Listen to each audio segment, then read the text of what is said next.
Brace yourself for a jaw-dropping story that's shaking the very foundations of Canada's real estate market. Picture this. You wake up one morning to find that the money you've scrimped and saved for years to buy your dream home has vanished into thin air. This isn't a nightmare. It's the harsh reality for thousands of families and realtors in Ontario, caught in a scandal of epic proportions that has exposed deep flaws in the system and thrust figures like Mark Carney into the eye of the storm. This isn't just a local issue. It's a crisis reverberating across the nation and beyond, with the world watching as Canada scrambles to contain the chaos. Here's the full scoop on this $10.5 million scandal that has left families homeless, realtors penniless, and a government staggering under the weight of its own incompetence. Stick around until the end, because this story won't just shock you. It'll make you question everything you thought you knew about the safety of the real estate market. In the heart of East Toronto, realtor Tut Gucci's face beams from a billboard. But today, she's not celebrating.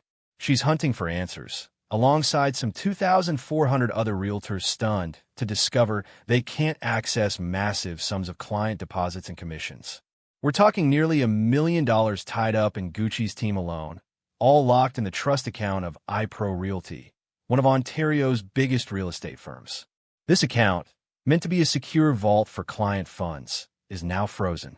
The fallout is catastrophic. Families unable to pay their mortgages, buyers unable to close on their homes, and realtors relying on commissions to survive are left in financial limbo.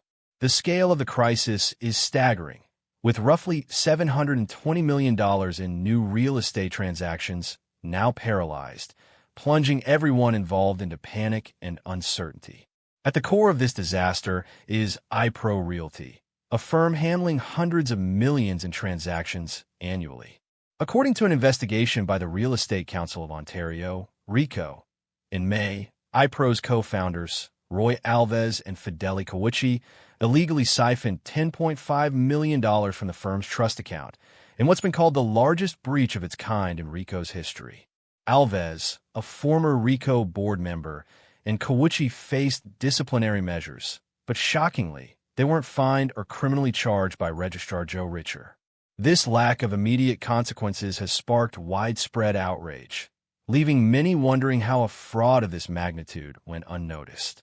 Meanwhile, Canada's real estate market, long described as a ticking time bomb due to skyrocketing prices that have priced out average families, has finally detonated. And at the center of this storm is Mark Carney, once hailed as Canada's economic savior, now struggling to maintain control as the nation grapples with an unprecedented crisis. This scandal has laid bare an uncomfortable truth. The regulators tasked with protecting consumers have failed spectacularly. Trust accounts for real estate firms in Ontario are subject to rigorous audits, designed specifically to prevent frauds like this. Yet somehow, over $10 million vanished without RECO noticing. How could a system billed as foolproof allow this to happen? That's the question echoing across the country as affected families and realtors demand answers. RECO's response has been, at best, tepid. They suspended iPro's license, froze accounts, and issued a bland press release claiming they're reviewing the situation. But this offers no solace to families facing the loss of their homes or realtors unsure how they'll pay next month's rent. Trust in the system has crumbled, with the perception that regulators have been more focused on rubber-stamping paperwork than actively overseeing.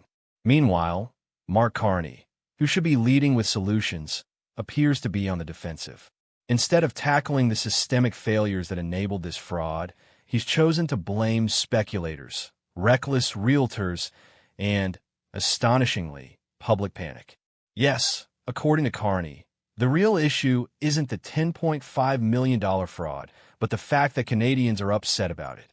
Insiders describe Carney losing his cool behind closed doors, lashing out at ministers, and demanding answers he himself hasn't provided. This behavior has not only made headlines, but also amplified the perception that the government has lost control, not just of the real estate market, but of public trust altogether. While Carney is distracted by international disputes, like demanding fighter jets from Washington or waging trade wars, Canadians are grappling with the direct fallout of this crisis. frozen deposits, stalled home closings, and realtors facing financial ruin. The impact on the ground is heartbreaking. I spoke with realtors like Naz Moani, who has $150,000 trapped in iPro's frozen account.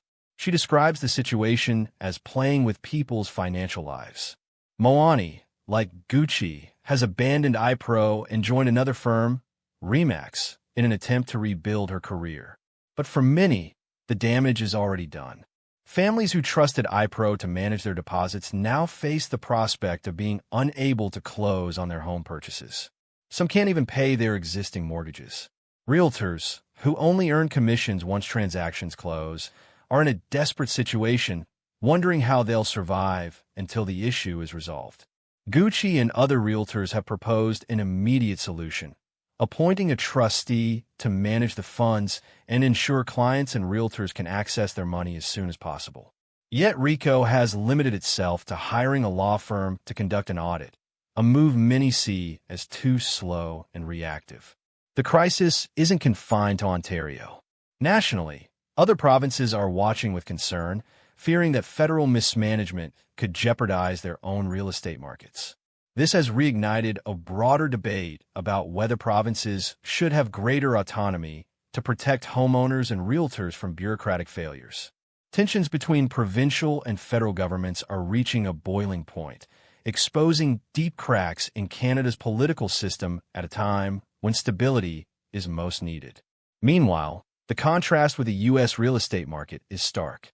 While Canada struggles to contain this crisis, the American market is booming, with confident investors and a President Donald Trump who wastes no opportunity to highlight Canada's collapse as proof of his country's strength. In interviews, Trump has pointed to Canada's frozen deposits and shoddy oversight as evidence that Ottawa can't manage its own affairs, while American systems remain secure and reliable. For Canadians, this comparison is devastating. What began as a $10.5 million